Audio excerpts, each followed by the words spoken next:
আজি মই মটৰ আৰু বিলাহীৰে মাছ বনাম। তাৰ কাৰণে মই মাছটো ভাজি লওঁ ভালদৰে।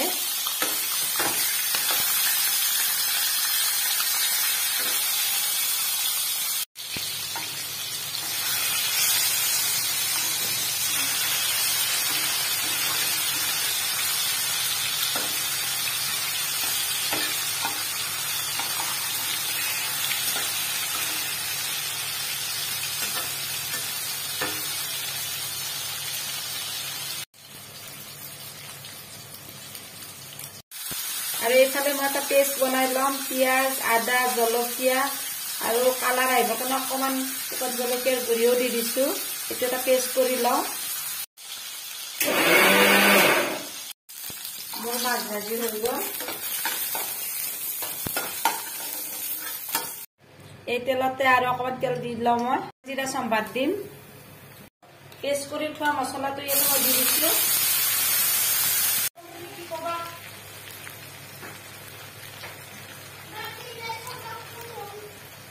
মই ভাজি থাকিম এনেকে। হালধি দিলোঁ আৰু কিছু সময় মই ভাজি থাকিম এই মছলাৰ পানীটো শুকাই নোযোৱালৈকে। কিছু সময় মই এনেকে ভাজি আছোঁ আৰু মছলাৰ পৰা পানীখিনি শুকাব ধৰিছে। মছলাটো মোৰ ভালদৰে ভজা হৈ গৈছে আৰু মই ইয়াতে টমাটোটো দি দিছোঁ। কিছু সময় এতিয়া ভাজি থাকিম। ইয়াতে মই এতিয়া মটৰো দি দিম।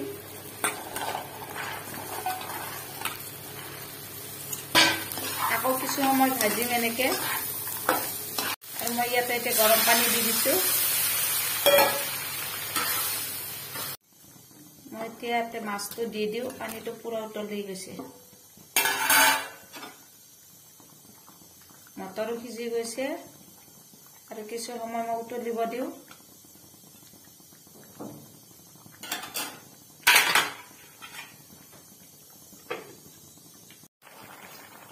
মোৰ আঞ্জা হৈ গ'ল এতিয়া মাছৰ।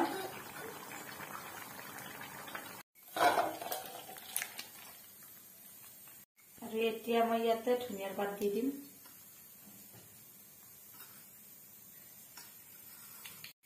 মটৰ বিলাহী মাছৰ চব্জি হৈ গ'ল।